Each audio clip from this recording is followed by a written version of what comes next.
Until I looked at myself in the mirror one day and I was disgusted with what I saw. So I said, you gotta make a change, man. It's all about fun, laugh, and getting through life. That's what it's all about. I find you have everything to gain with Frank, and without him, everything to lose. Said I'm gonna lay you down, just like a bridge over troubled water.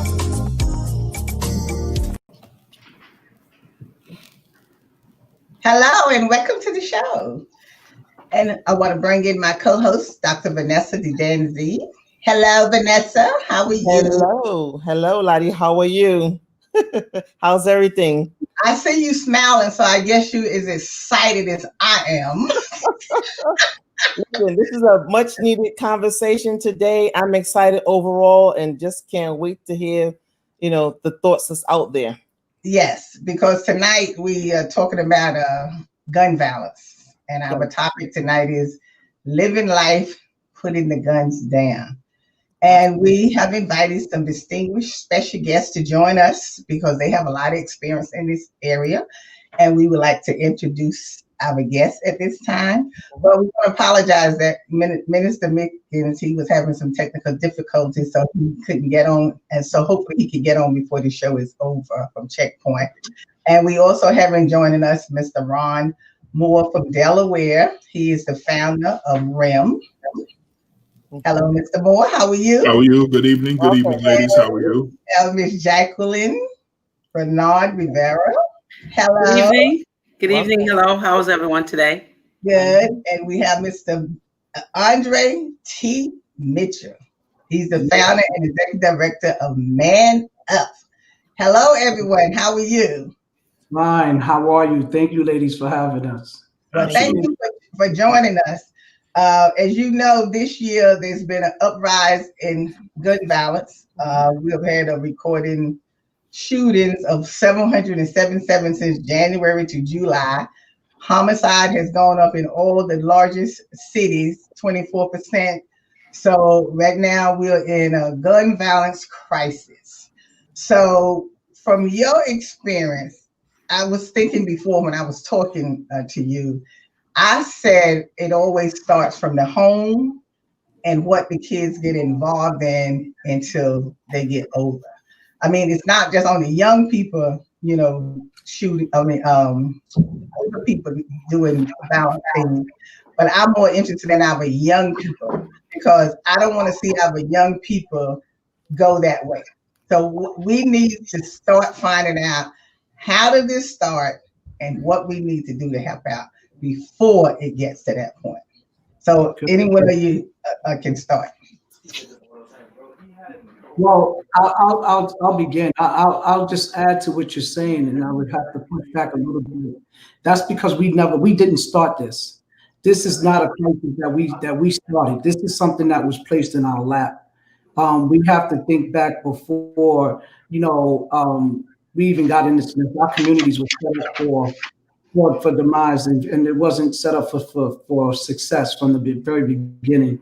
When you look at the factors that we are living in and what we're going through, it's almost impossible for anybody to not be insane, having to deal with what we have dealt with as a people. To be really honest with you, the access to these weaponries that it's unfortunately on our street. We are not manufacturing these weapons. These things are not being, manufactured in our communities. There is an underground black market that is also at play. And there are some of us that are out here doing this work. We know that this is actually done deliberately. And unfortunately, because the way that the guns are looked upon by the youth in terms of how they see it on TV and in videos, it's glorified to have a weapon. And so if they get access to it, and then if something that they see is cool, they're gonna, if they get access, they're gonna use it. And so I always, push back a little bit. It's unfortunate because our kids can't access a computer, a laptop. They can't access a job, but they can access a gun. So it's something to really factor into the conversation. Mr. Mitchell, I understand what you were saying, and I agree with you wholeheartedly. But what I'm saying too is, how did it get to them even wanting to pick up a gun? I mean, I know they get out there with their friends and they get in the wrong group of peer pressure, but when we're in the home, we have the parents there, because I just feel like we gotta start being more parents and not friends to our children. Because children need discipline. They need structure and rules. And sometimes I just feel these kids today got too much freedom. Not that you shouldn't have some freedom, but it's too much freedom. They can come in when they get ready. They don't have no curfew to come home. You see them on the street all time of night when they should be home getting ready for school the next day. So I'm saying I still feel that we need to start back in the home and keep a better, to say we should know where our kids is. Like that commercial comes on TV. Do you know where your kids are at 10 o'clock? You know what I'm saying? That's what I'm saying for the beginning. I understand. I'm not, by no means, I'm not justifying senseless violence. It is still not acceptable, although the access is unfortunately there. I'm not saying that it's okay for someone to pick it up and use it against one another. I'm saying that if we really want to get to the bottom of it, it's just, you're only going to attack one part of it, but if you really want to uproot it, we got to look at the whole, pandemic. That's what I'm saying. That's exactly what I'm saying. The lack of resources that are in our communities make it prevalent for these young people to decide they're in survival mode. So that's how they survive. So they pick up that gun as opposed to having the resources that they need to make better decisions. So it's incumbent upon organizations like Man Up, who I'm very proud to have been a part of, that programs like that, are out there helping these young people make better decisions and trying to keep those negatives out of their hands. So we're pushing, just like here in Wilmington, Delaware, we're dealing with the same issues here in Wilmington, Delaware. So programs like mine give these young people an opportunity to develop the resources that they need to stray away from those negatives of picking up a gun and having access to the negatives like a gun to killing others. I'm sorry. I just wanted to interject, and I agree with what our host Shannon saying about it starts at home. If we can put our kids in school, but we can give them the clothes that they need. But if we're not monitoring our children in a fashion where what you doing, where you going, asking questions, making sure when it's time to come home, they're home, and not letting them run in the streets like. It's 11 o'clock. You should have been in hours ago. Curfew times, sleeping times. So actually, it's a two-part. I agree with Mr. Mitchell well, and I agree with Mr. Moore as well with programs. But starting at home and working with children and veering them the right way, just like the old saying says, it takes a village. Everybody has to be a part of raising a child. When you give your child freedom, their brain is not fully developed till they're 25. So if you're giving them a freedom to roam, they're going to roam. But if you instill a certain amount of values, but I do understand that a lot of stuff is going on in the street. But we as parents, I have 3 children. It's my duty. Doesn't matter. Call me where you're at. What are you doing? Who are you going with? You're not 14 and out in the street at 11 o'clock. You're in. Yeah, it's unfortunate that a lot of our young people, their home life is really what's the problem. They have incarcerated family members. They have family members that are on drugs. So they're dealing with a host of issues themselves in the home in itself. And it's tough for them young people. So they're raising themselves. A lot of these young people out here today are raising themselves. They're not even being raised at home the way they should. And it's the problem system the problems that we're having. In the defense of the parents, respectfully, and having grown up, as I'm sure we all can relate, having grown up in the neighborhood, I don't call it the hood, I say the neighborhood, because that's what it was for me, where we all, like you said, the village concept. But in defense of the parents, I mean, they have a lot that they're dealing with.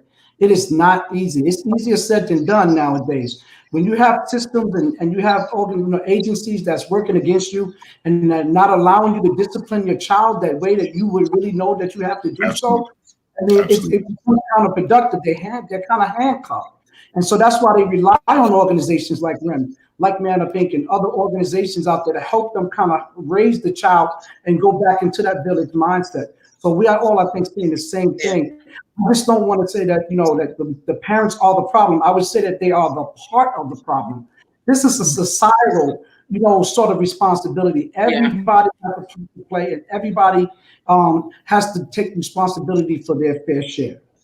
But Mr. Mitchell, also too, like you were saying about what the parents have to. What, in other words, this law about their rights is up now that you can't discipline your children. I'm saying I don't care about that law. Okay, you the parent. No. You the parent. That law said. That is the old school mentality. You better read that law. It doesn't say anything about you can't discipline your kids. And if your kids know that you are more scared of them than they scared of you, that's the problem. Because your child's supposed to have a little bit of fear about you, okay? Like I always told my daughter, that day if you call me, you're going to have a reason to go with them. Because I'm here to save you. Because when the police get you, they're going to be knocking you in the head and you're going to be in jail. I'm going to do what I have to do to save my child. It's what my mother used to say, the fair guard. I'm going to put the fair guard in.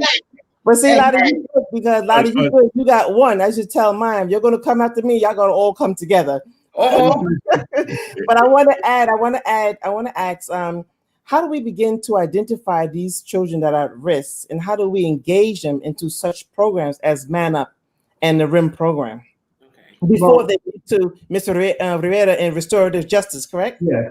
Yes, before they get into her court. But as you said, there is this. Everybody's heard the prison to school pipeline. Yes. That analogy, which is really the poverty to prison pipeline. And again, I think it's not hard to recognize where the poverty communities are. And you're beginning to see, Brother Ron knows this, we work with kids as young as 5-year-olds. That's purposeful, because we know that at the early age, you can see warning signs and flags in school. They said that the reading scores, they can tell the trajectory of how they're going to be. And so when we know these things are happening in the households and what's happening around the households in the neighborhoods, we look to target these babies, these young children, and get them as early as we possibly can, so that we can also inject those things, the thinkings that Brother Ron was talking about in terms of the right, decisions to make. Because unfortunately, they're going to be introduced to these things. The moment that we as parents send them outside, we have a little control when they go outside. We hope and pray that they really rely on the fundamentals that are instilled in them as they grow older. And so what we do at our companies, and I know Brother Ron is still doing it in Delaware, is we look to reach them as young as we possibly can and begin to pour as much resources as we can into them, so that they don't have to, unfortunately, become a member of that system that is in place, where they go through the court system. Because once they are kind of identified in school and they start getting write-ups and they start getting in trouble, that's when the anecdotal records and all of that begin to start piling up. It's only a matter of time before they start crossing the criminal justice system. And see your children also, when just like you said, when they out in the street, they're going to run into these people. They're going to be introduced to all of this stuff in the street, right? But what I'm saying is, if they know the rule from home, it also helps to tear them from getting involved. Because I know, like when we was growing up, my father always made it clear that he did not have to come to school or anywhere else to get you or whatever. So you already knew even if you hung out with some friends and they wanted to cut school, you would say, no, I'm not going, you go. Because I'm not going to let my father catch me outside cutting or whatever. That's kind of stuff that I'm talking about. But we're going to take a quick break and we're going to come right back with more conversation on Live Life, Put the Guns Down. We'll be right back. Deborah Dan, Megan Holiday, Nina Pop, Stephanie Clark,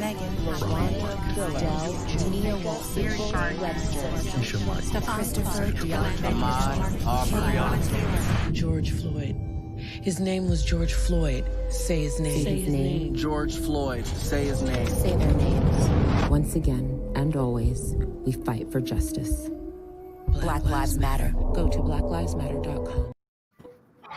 Hi, if you're just joining us, our hot topic today is Live Life, Put the Guns Down. And before we went to break, I was just saying about, I think when we have more of the kids having a little fear about us, that they'll do better when they get in the street because they'll remember what the parents said, and they don't have no problem telling their friends, okay, you can go ahead and do that, but I'm not going to do it. I know all kids are not going to do that, regardless, even with the parents at home, because some of them really want to get out there to get that freedom. But what happens is sometimes the parent lose control, and then they're out there. Yeah. Well, a lot of times it's they have this street code that they don't want to live, about being mama's boys or what have you, whatever you want to call it. So it's incumbent upon programs like ours. We catch these young people in elementary school. I do programs in school. So because I'm in the school directly, I get the opportunity to see exactly what these young people are going through and what they bring into the school from the neighborhood, from their home. So I get to see it and get to channel in to those issues that they're dealing with and try to help them, realize and understand how to combat those issues. Some of the things that when your program, Mr. Mitchell and Mr. Moore, like in your program, what are some of the things like when you go in to talk to the kids? What are you talking to them about? Like, how do you, talk to them about not getting out there involved in anything? What are some of the specifics that you deal with them? Well, for me, we talk about self-awareness and giving them an understanding of knowing who they are as young black boys and having that understanding so that they can, because these young people don't know who they are with, what their history is, any of that. So if you're teaching that gives them the opportunity to realize who they are as young men and what they're capable of doing. We have to instill that character and that integrity within them, but it starts with self-awareness, in my opinion.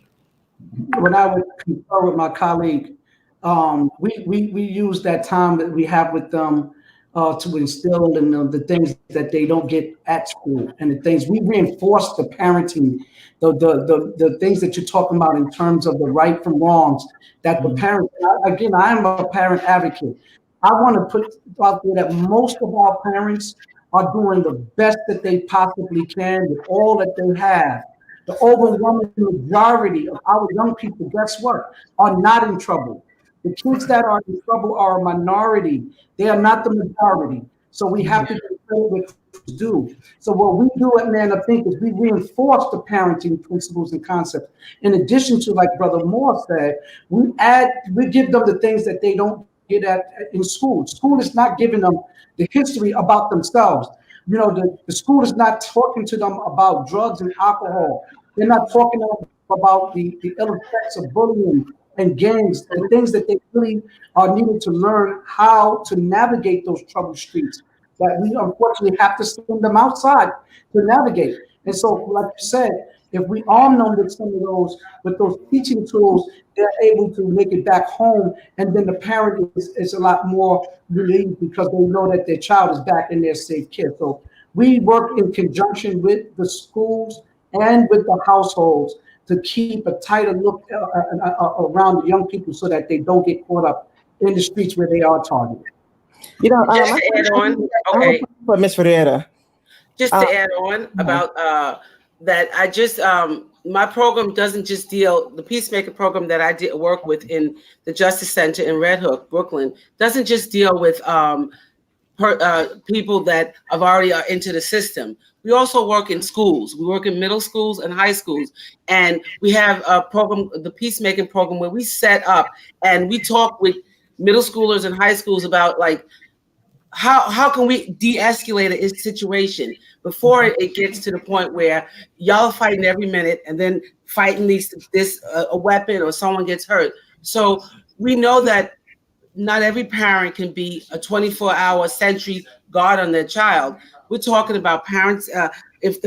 When parents need help and their child has gone astray, even when they get in school, they're a completely different person from what you see. So we in the schools working and addressing those issues with guns. We're addressing those issues with how to de-escalate situations and how to push themselves up. So it's just exactly what we're talking about. It's peacemaking. How can we bring everybody together in a peaceful way instead of just waiting for them? Come on to we catch people in the court system. I'm working with defendants and complaining witnesses. We get them when they're in that stage. And I also work in probation. We get people that are already in the system as well, but we catch them in middle school. It's just like a brother Moore was saying, and Brother Mitchell, we are working with you guys to before it gets anywhere, because there's always a chance to work when you have an opportunity to work with youth at a young age, instill the better values with them, because everybody wants that parent. Because my mother said, I am your parent, not your friend. Exactly. So I'm gonna treat you like a parent. Yes. My kids are like, they call me Ma. If you ever call me by my name, which I love my name, but don't you call me Jacqueline? Did you do this? What? No. Exactly. I am your parent, and I'm gonna treat you as such. Don't call me. What do you want me to do, Jacqueline? So it's you as a parent. If you can't, your skills are not. Parenting is parenting, but if your skills are not up to par, working with it as a parent, because we all do it differently. That's why the programs like Man Up and RIM to help, and the peacemaking program. So it's every entity. It's like Roots. We have Roots now there's Roots in Delaware and in different areas trying to bring us all together.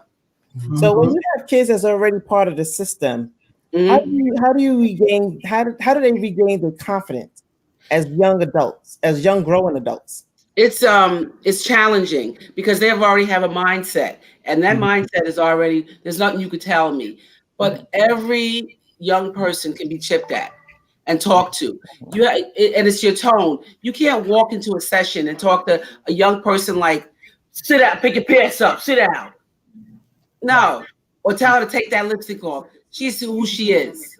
And you can address that and say, look, you can give them compliments, you can talk about them, and you get to a space where they're comfortable at. You don't go to their level, but you come to a meaningful understanding, and they respect you more for that. And when you reach them at that level, like I know Man Up does that. I know that y'all just like we use the strength-based approach, and we look at it from where the positives are, because we also work with court-involved kids. We work with kids that are literally detained in Crossroads, which is the juvenile detention center in Brooklyn. And I have a whole team of individuals who are trained to go there as mediators to reduce the incidences in that facility.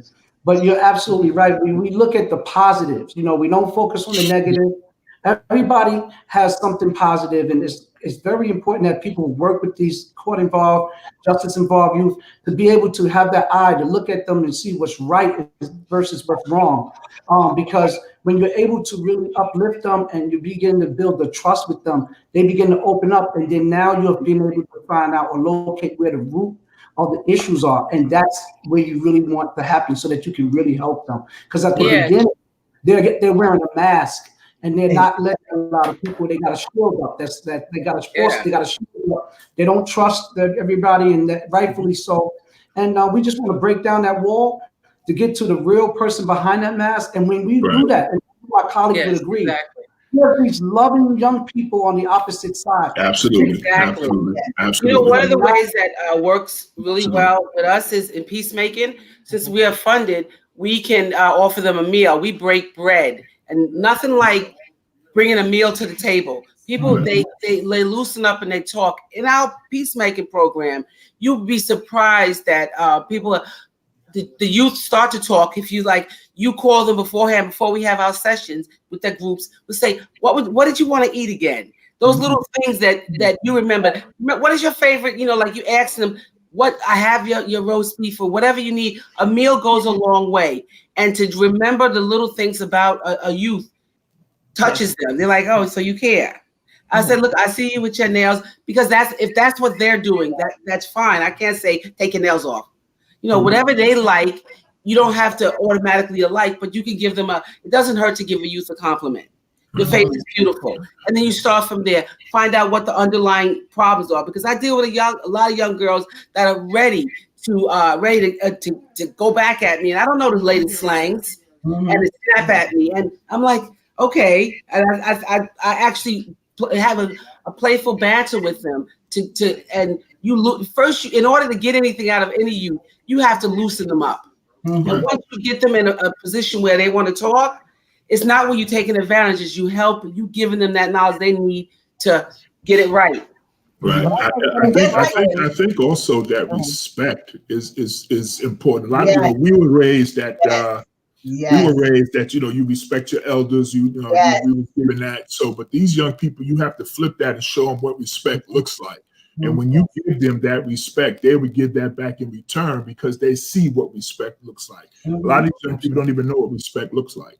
So when you give it to them, you get the opportunity to break that wall down that Brother Mitchell was talking about, and be able to get inside this brother's heart and get to know him a little bit. And once he trusts you, he will tell you anything you basically want to know, and get the opportunity to help him combat those issues that he's dealing with. Yeah. So as the label of the show, when she says put the guns down, in order for them to put the guns down, we're gonna have to have something to replace it with. And so once the wall comes down, we gotta have that resource on hand, literally, to be able to give to this youth. And believe it, like Sister Jacqueline said, a lot of them they're hungry. Hello. I mean, we're talking about attacking the hunger, the hunger issue that goes on. That's a real issue in our community. Yes, it is. And so a lot of these kids don't know what a square meal looks like. Mother Shannon, if you cook them a Sunday dinner, they'll look at you like you got two heads, because they've been raised in fast food.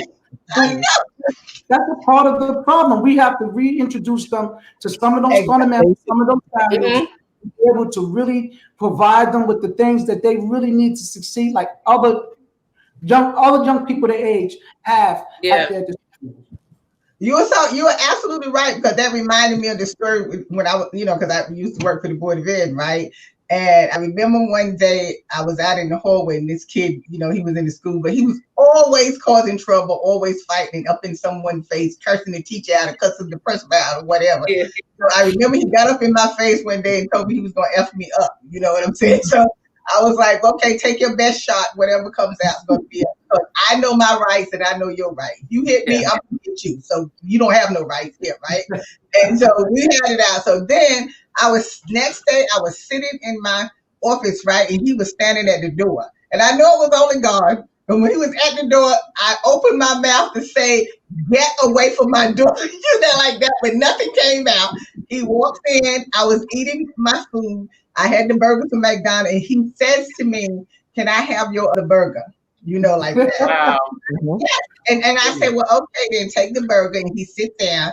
And we started talking. He started telling me about his father was in prison, his mother was in jail, he lived with his grandmother. So his grandmother was sick, and he thought she was going to die. So he said if she died, he didn't have anywhere to go and everything, right? Wow. So we sit and talk for a while. And then, like, I just told him, about how he needs to act, and he shouldn't be acting that way. That's not the way a young man's supposed to carry himself. And we just had a nice long talk. And I tell you, from that day, if anybody said anything to me in that hallway, they was like, you better get out of Miss Shannon's face. That was you see, it was food that opened it up. And that's what we concentrate on in peacemaking. We start out with a meal, and you're breaking that bread and you loosen them up. See that he wanted that burger. Yes. He wanted it bad. He was But hungry. see, I didn't know, Yeah. not even realizing that he was hungry because he just was always such a troublemaker. But then he'd come to school, you know, not dressed properly, dirty. And then we had the conversation about that and everything, you know, where he could wash his clothes at. And he just did a turnaround in his school and, you know, talking. And then I would tell him, don't be, you know, up in the teacher's face and cursing the teachers out in the face. Yeah. And he finally graduated, and thank God his grandmother got all right, so he didn't have to worry about that anymore. But this is our first part of the show, and if you was joining us today, we was talking about live life, put the guns down, and we want to thank our special guest, Mr. Andre Mitchell from Man Up, Mr. Ron Moore from Delaware, from REM, and Miss Jacqueline Renaud-Rivera from the Red Hook Justice Center, and my co-host, Miss Vanessa, for joining us today. And remember, you can always follow us on Facebook and YouTube. You can also watch the show on Saturdays at 2:30 on Manhattan Neighborhood Network and Brooklyn Free Speech at 5:30. So thank you for joining us today, and hang around. We're coming back for our after show. Take care. See you next time. Thank you. Today's show is sponsored by Abu's Bakery. If you have a sweet tooth, stop by Abu's Bakery for some delicious cakes and pies.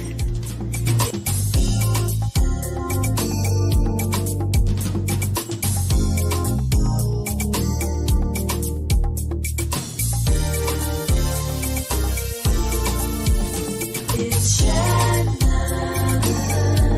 It's Shannon. It's Shannon. It's Shannon.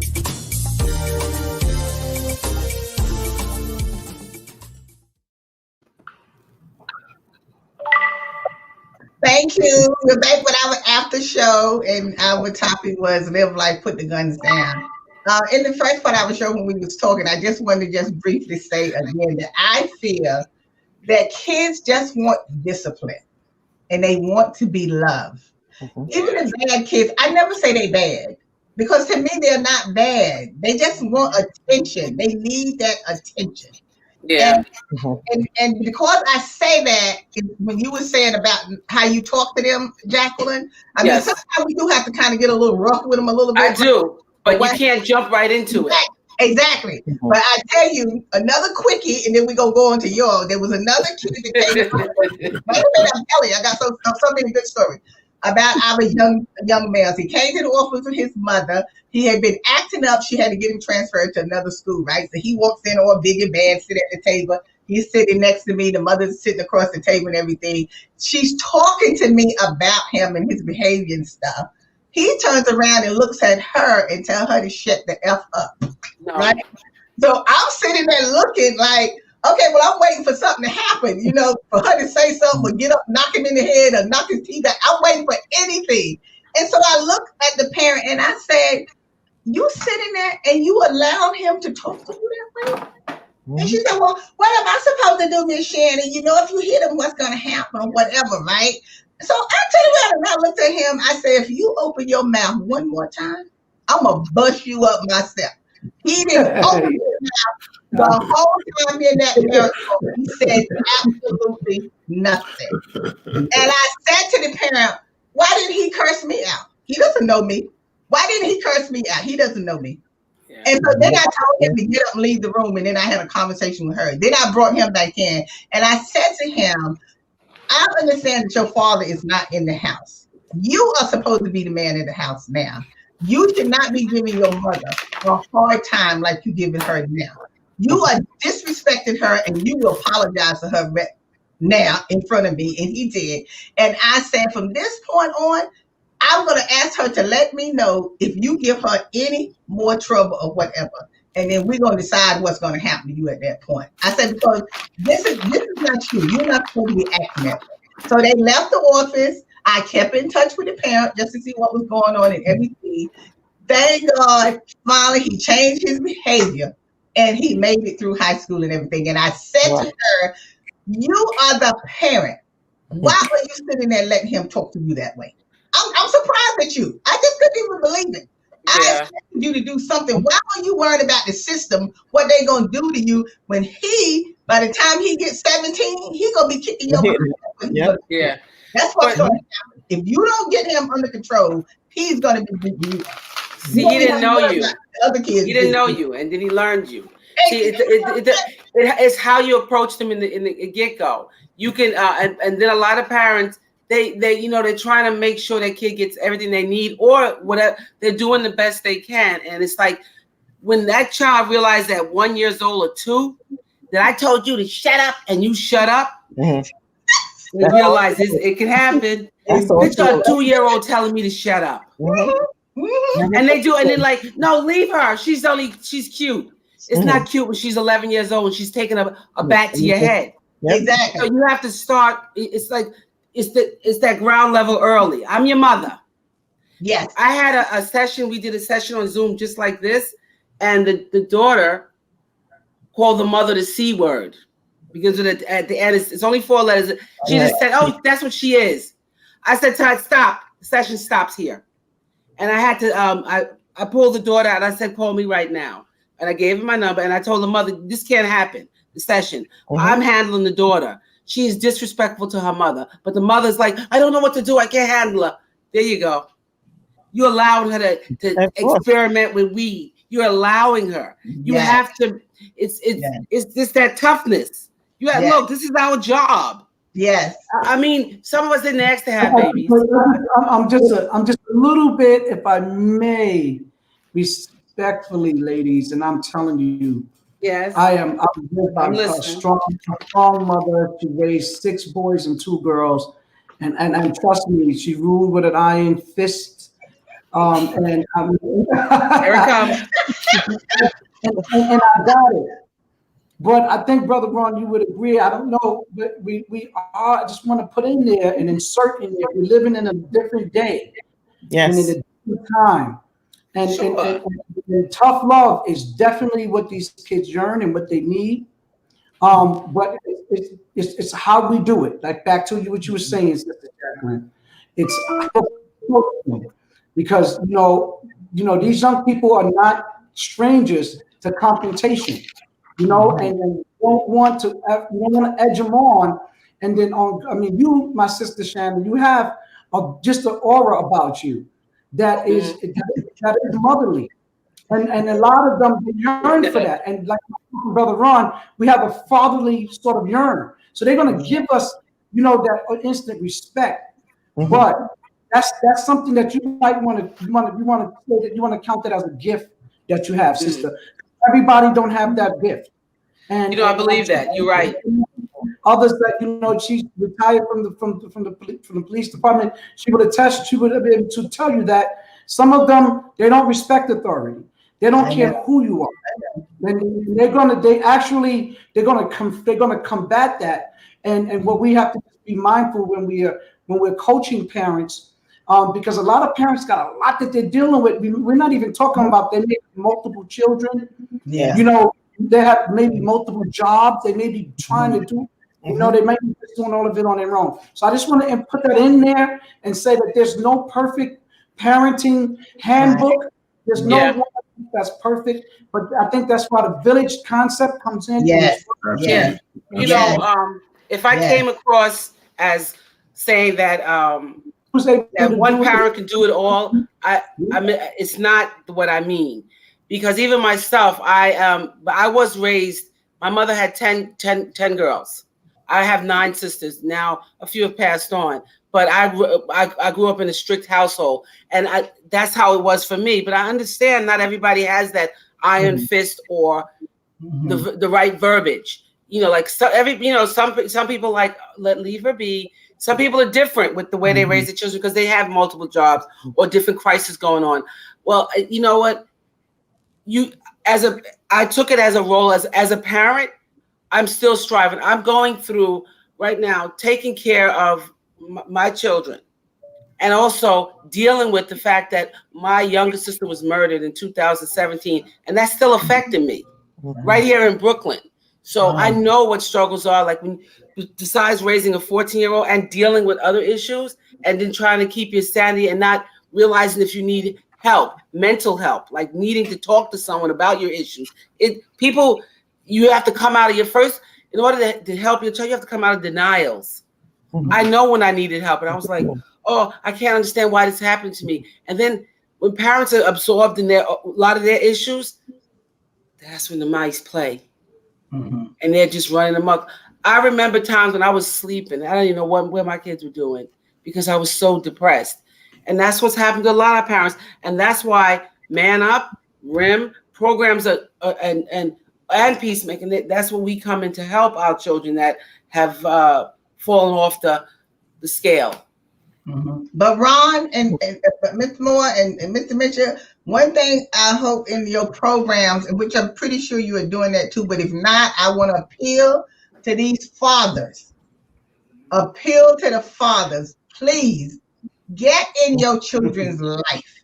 Even if you and the woman is not together, you still should be in that child's life, particularly young males. You understand what I'm saying? Because I tell the women all the time, look, I know you want child support and you should get child support. But if you don't, all well and good, let the man have some time with the child, particularly young male, because they need that father in their life. I don't care what you say. A boy needs his father.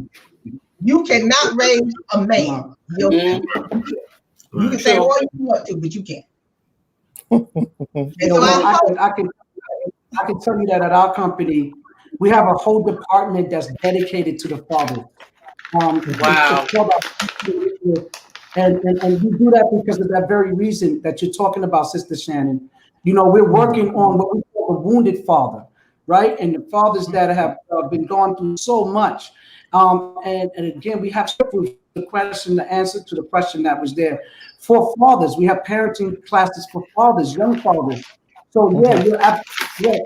You know, these things are part of our component. I'm sure at RIM, they may have something as well. Brother Warren?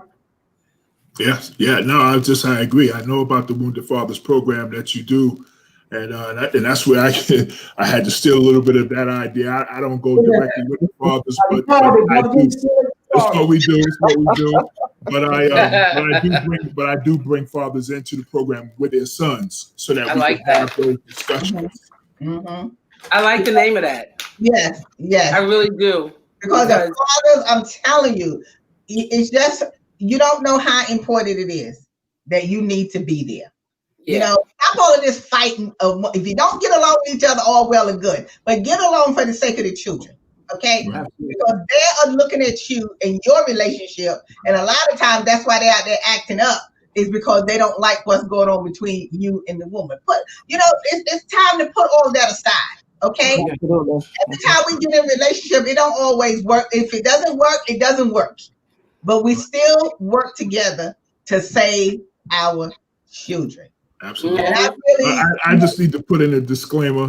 When I said that I got my brother's program, I didn't take the name. I just took the concept.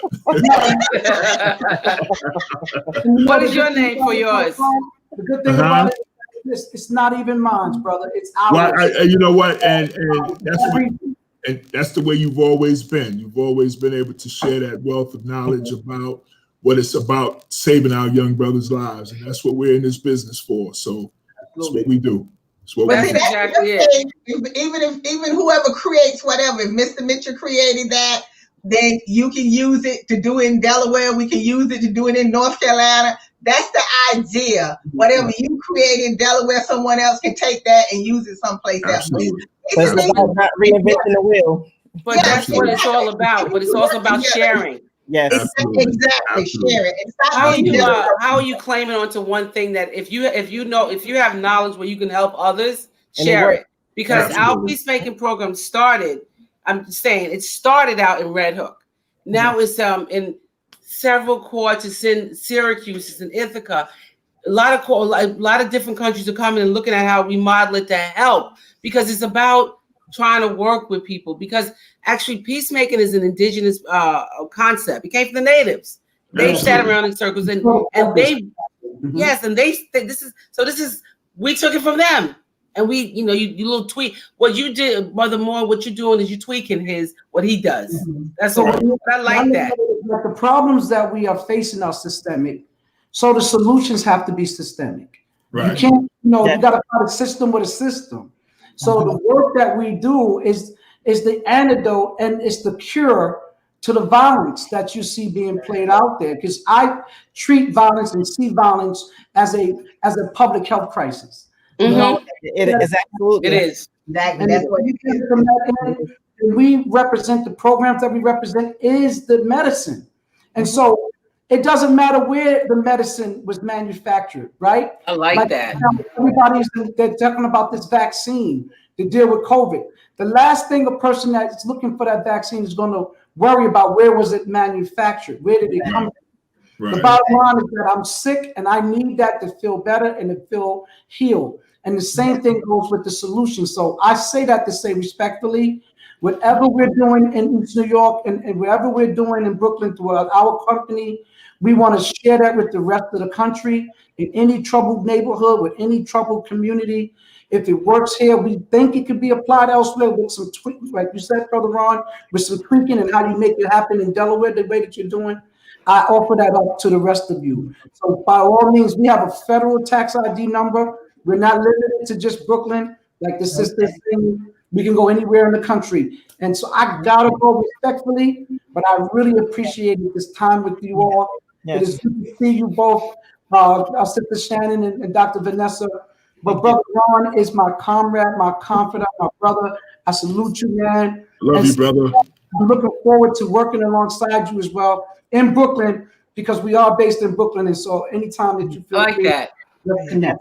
Okay? We know you have to go. We know Mr. Ron has to go and Miss Jacqueline has to go. But I just want to thank you all again for the time that you did take to share with us and the time for the after show, because thank you. I'm sure whoever's watching has gotten something out of it. And like I say, let's just take care of our kids. Let's save our children ourselves. And we want to thank everybody for watching the show today. And as always, we'll see you next time.